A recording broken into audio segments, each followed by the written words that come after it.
Olá, pessoal. Agora eu vou gravar a questão 3, tá? Do caderno de questões número 4, tá? Então, nessa questão 3, ela faz parte desse arquivo aqui, o 605, e mais informações sobre a questão você pode encontrar nesse link.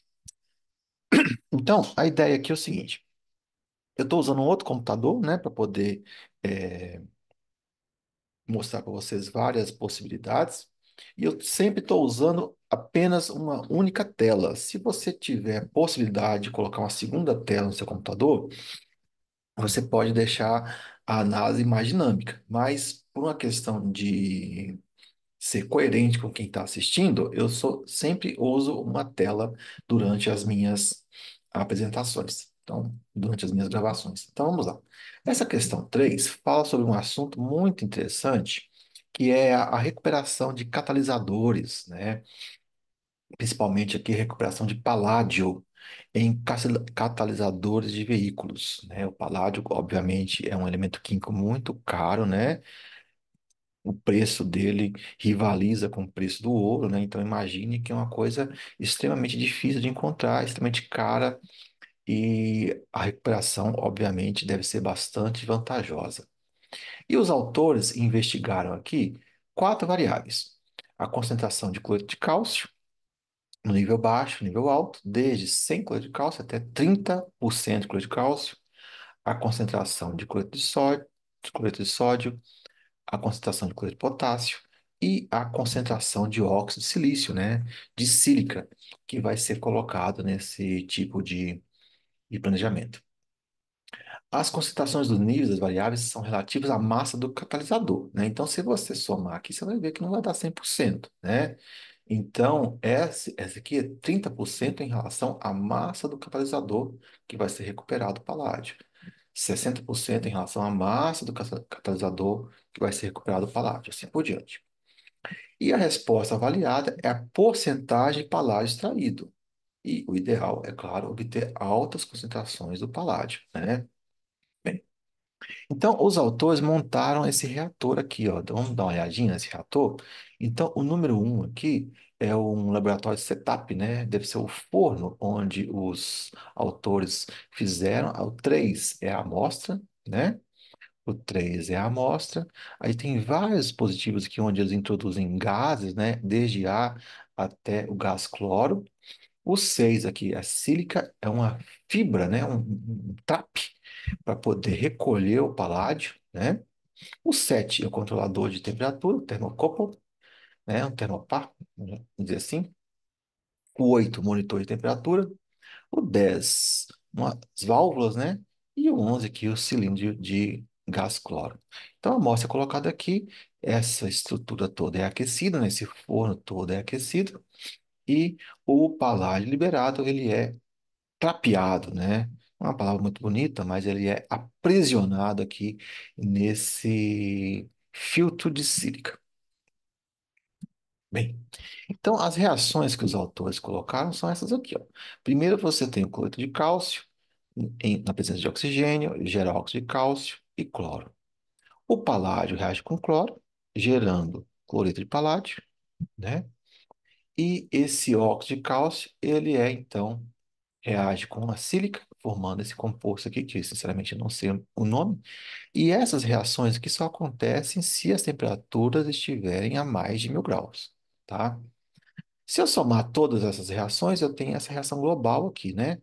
O paládio, que está lá no catalisador, que vai ser recuperado, reage com cloreto de cálcio, na presença de sílica, na presença de oxigênio, liberando o cloreto de paládio, que é então aprisionado nesse filtro, e libera o cálcio SiO3. A energia livre de Gibbs é negativa na presença de sílica. Então, olha só, aqui eu vou falar uma coisa muito importante que a gente tem quando a gente usa o planejamento fatorial, né, em qualquer situação, na química, na engenharia, na área farmacêutica, a gente sempre tem que correlacionar os resultados obtidos com aquilo que a gente está vendo do ponto de vista, aqui no nosso caso, do ponto de vista químico. E os autores estão afirmando, olha só, que a reação ela é favorecida quando você tem o óxido de silício, tá bom? Eles precisam do óxido de silício para a reação acontecer. Bem, então eu já dei aqui uma pequena explanação sobre a questão 3. Vamos abrir aqui o Excel dela, caderno de questão número 4, questão 3. Aí tem um grande porém, né? Sempre tem um porém. Olha só, você deve ter percebido que fazer esses experimentos não é muito trivial, né? Precisa aquecer um forno a 1000 graus. Imagina o tempo que você tem que esperar para esse negócio aquecer a 1000 graus. Então, os autores fizeram aqui uma coisa, né? Fizeram um planejamento fatorial fracionário. Bem, eu gosto muito dos planejamentos fatoriais fracionários, só que eles fizeram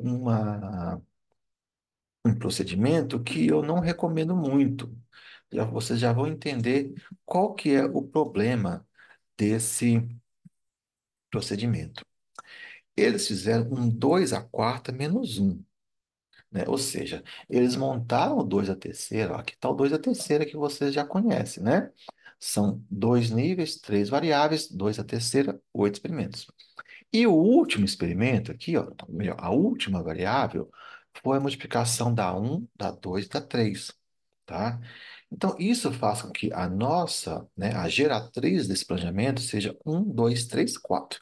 Ou seja, a multiplicação da variável um pela 2 e pela 3 vai dar 4. Bem, Edeni, quais são as implicações disso? Bem, vamos lá, vamos tentar visualizar quais são as implicações disso. As implicações disso são as seguintes, ó. Vamos colocar aqui as confusões, ó. Isso vai fazer com que variáveis de primeira, ou melhor, efeitos de primeira ordem, efeito um, 2, 3 e 4, estejam confundidos com efeitos de terceira ordem. Isso é bom, né? O efeito um está confundindo com 2, 3, 4. O efeito 2 está confundindo com um, 3, 4.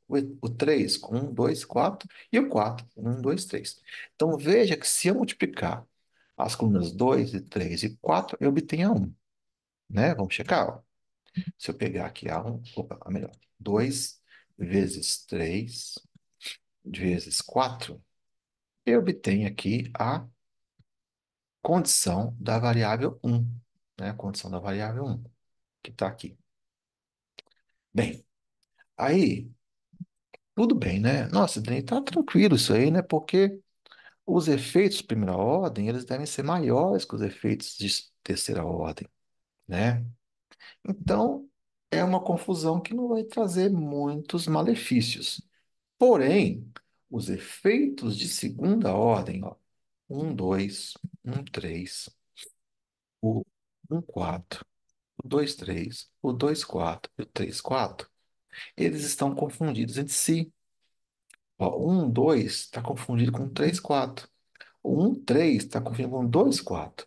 O 1, 4 está confundido com 2, 3. E assim por diante. O 2, 3 está confundido com 1, 4. O 2, 4 com 1, 3. O 3, 4 está confundido com 1, 2. Então, os efeitos de segunda ordem são confundidos entre si. E se você tiver um efeito de segunda ordem que tem uma determinada importância lá no gráfico de probabilidade, aí que vem o problema.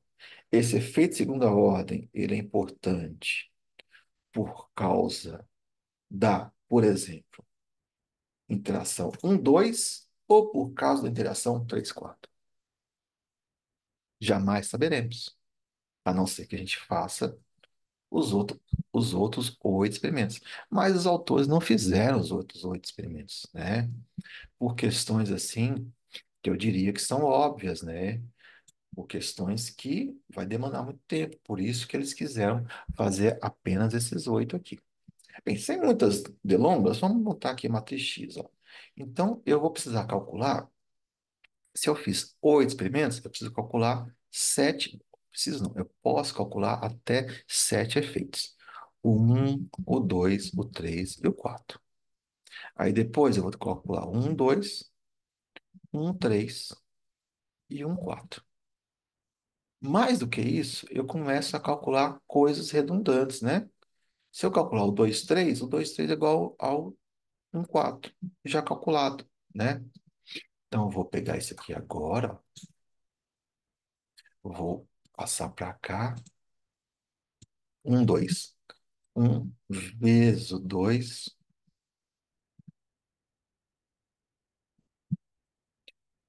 3.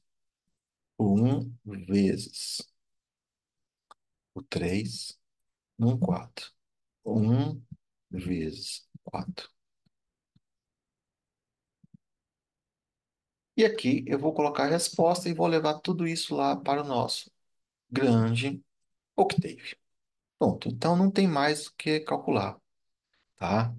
Então eu tenho aqui a matriz X, que são, que é uma matriz 8 por 7, 8 experimentos, 7 efeitos, e o vetor Y, que é um vetor com 8 linhas e uma coluna. Bem, vou copiar tudo isso aqui e vou passar para o bloco de notas.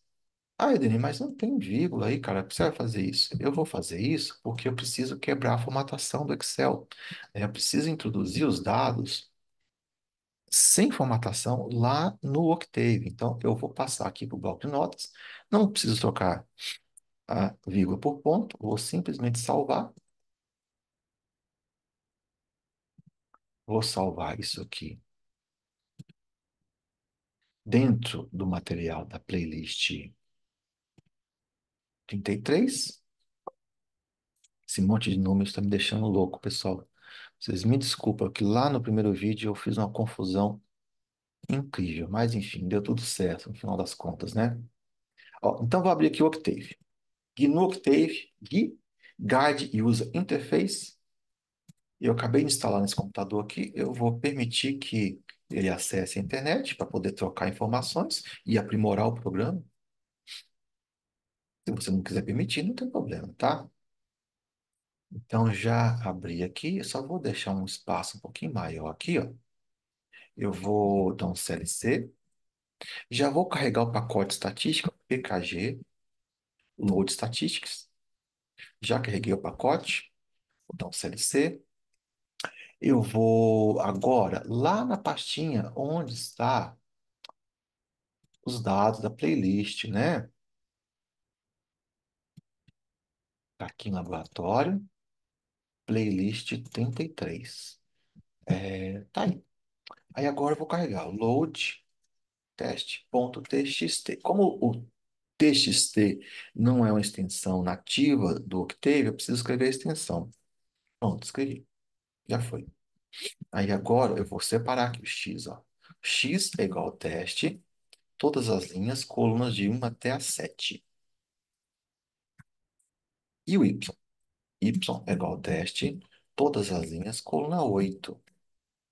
Quando eu coloco ponto e vírgula no final, eu não mostro o que eu estou fazendo. Quando eu tiro o ponto e vírgula, eu mostro o que eu estou fazendo. Vou salvar. Save, questão 3, né? Q3. Sem muita é, sofisticação, né? Não coloca acento, tio, que vai dar tudo errado. Então, clear, teste, então save de novo. Vou ver se o Fabi Efeito está aqui, ó. Help, Fabi Efeito, tá? Então, eu vou agora copiar a linha de comando. Já dei o PKG e vou colar aqui, tá? Opa, ele colei alguma coisa errada. Espera um pouquinho.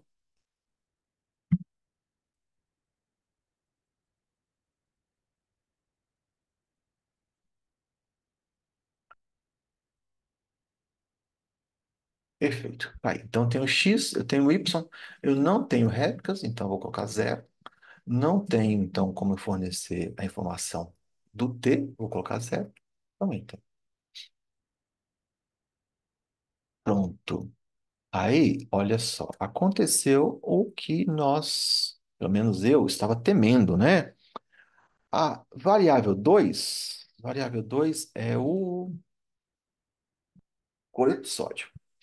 O cloreto de sódio é importante, né? É meio que óbvio isso, né? Porque o cloreto de sódio, a reação exige cloro, né? Então tem o gás cloro entrando, ainda tem cloreto de sódio misturado lá com o catalisador para recuperar o paládio.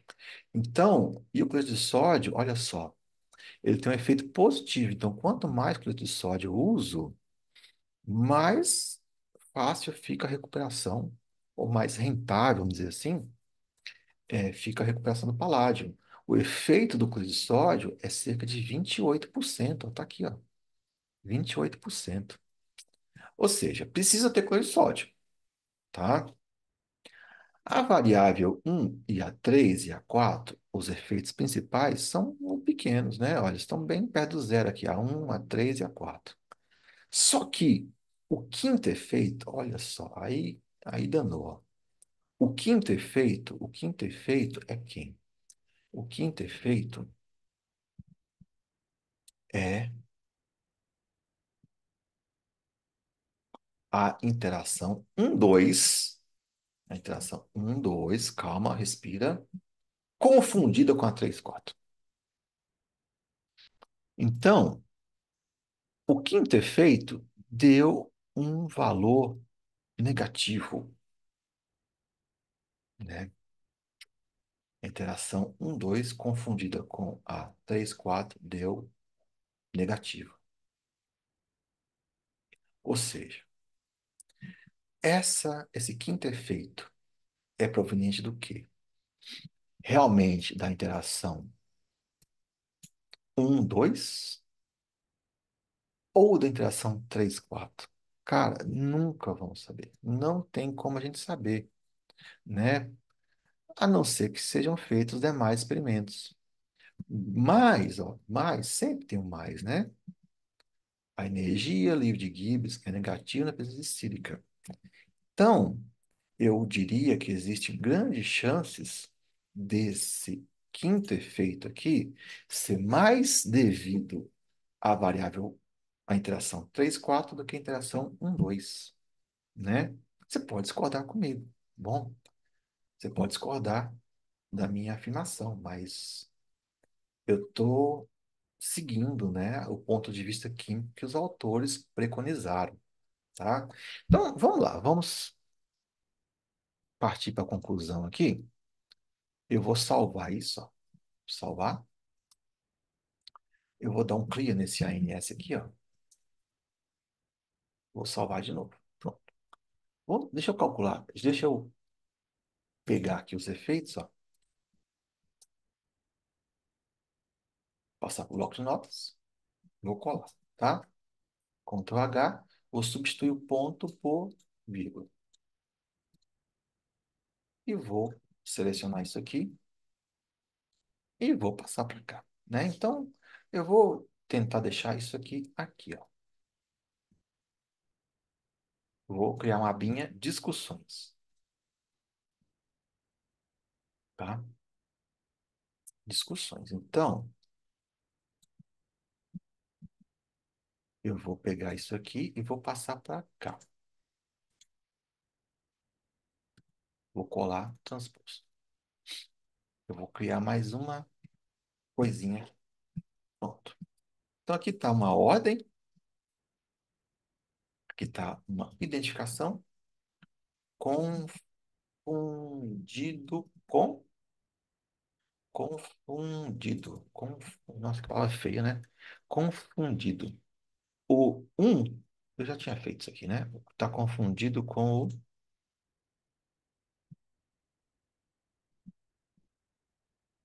Essas são as confusões, tá? Então, esse efeito da variável 2, né? Que é do cloreto aqui, ó. Vamos tentar pegar os maiores, né? Porque a intenção do planejamento fatorial fracionário é a gente triar, é a gente fazer uma peneira, né? Então, os maiores são esse e esse, tá? Eu vou até pintar isso aqui de verde. Então, aqui eu vou tentar colocar algumas observações. Então, a variável 2, que é o cloreto de sódio, tem um efeito positivo. Então, a ideia do cloreto de sódio é a gente tentar usar ele no nível alto, né? Então, olha só. Usar V2 no nível alto. Mais um, né? Então, essa é a proposta. Agora, aqui, nós temos um pequeno problema. Esse menos 20. É mais da interação 2 ou é mais da interação 3 4? Poxa, olha só. A variável 4 é a sílica. E a 3 é uma outra fonte de cloreto, né? Então, ó, eu vou escrever aqui. O Edenir está assumindo que esse efeito é mais proveniente da interação 3 4.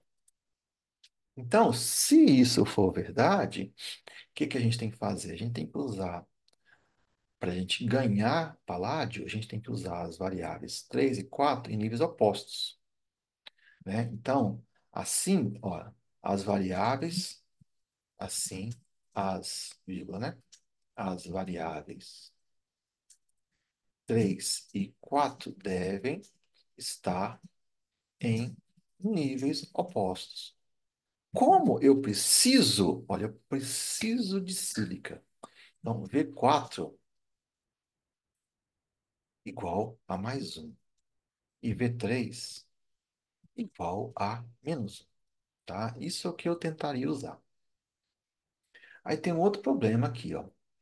O menos 16 de novo, tem uma outra confusão, olha. É um 4 ou 2 3 ou igual para os dois. A gente não sabe, né? A gente não sabe. Então, como precisa ter sílica, de novo, ó, eu vou colocar assim, ó. O Edenir está assumindo que que esse efeito é mais proveniente da interação 1 4 por causa da sílica, né? Bem, eu dei esse exercício no primeiro semestre de 2024, na disciplina, ele foi muito polêmico, né? O pessoal chiou demais comigo, né? E eu havia comentado sobre a questão da sílica aqui, só que eu não dei ênfase, aí o pessoal não prestou atenção e foi um desastre, mas enfim, estou tentando corrigir aqui. Assim, as variáveis um e 4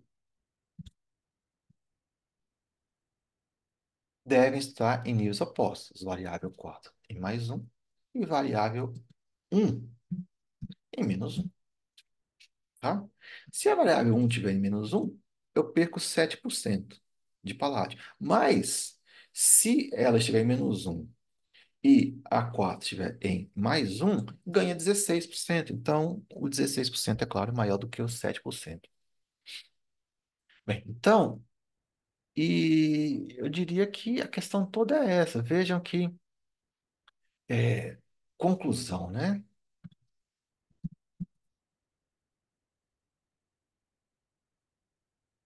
Idealmente, é melhor, opa, usar. Vamos lá. É, V1, V2, V3 e V4. Ó. A, V2 tem que ser nível alto, né? Mais um. Opa, mais um. Ele não vai deixar colocar mais um, deixa só um ali. A 3, ou melhor, 4, mais um também. E a um tem que estar oposto da 4. Então aqui é menos um. E a 3 tem que estar oposto a 4. E aqui vai ser menos um também. Então, idealmente seria melhor correr para esse lado aqui. Diminuir a variável um, diminuir a variável 3 e aumentar 2 e aumentar 4. Menos mais, menos mais. Esse experimento foi feito? Eu não sei. Menos mais, menos mais. Olha, foi feito aqui, ó. Tem pelo menos um exemplo dele aqui, ó. 67%. Ó. Menos, mais, menos, mais. Deu 67%. Tem outro parecido aqui, menos, mais, aqui, ó, ficou invertido, deu 69. E aqui, mais, menos e menos. Então, veja que se usar menos e mais, consigo pelo menos 67%, né? Quase 70%. E tem uma outra questão aqui, ó, que pode ser que refute, né, a minha hipótese aqui, né? Mas eu diria que esse exemplo aqui é um exemplo muito perigoso, porque os efeitos de segunda ordem estão confundidos com os efeitos com outros efeitos de segunda ordem, e a gente nunca vai saber quem é mais importante do que o outro, né? Então, é uma coisa muito perigosa. Eu entendo por que os autores fizeram assim, mas eu não recomendo que se faça, tá? Bem, então, seguindo a lógica deles, com essa questão da sílica, onde precisa de sílica, eu tentaria caminhar por esse lado aqui, tá? Enfim, espero que vocês tenham gostado, espero que tenha sido útil, espero que vocês tenham entendido as limitações de fazer os cálculos dessa maneira, né? Fazer o planejamento dessa maneira. E eu espero que vocês curtam o canal, se inscrevam e divulguem, né? Um abraço. Eu vou salvar isso aqui, vou fechar e vou salvar o Octave e vou fechar. Está salvo já, o não clear, série C, é um exit. Pronto. Eu vou parar a gravação. Um abraço para todo mundo e se cuidem.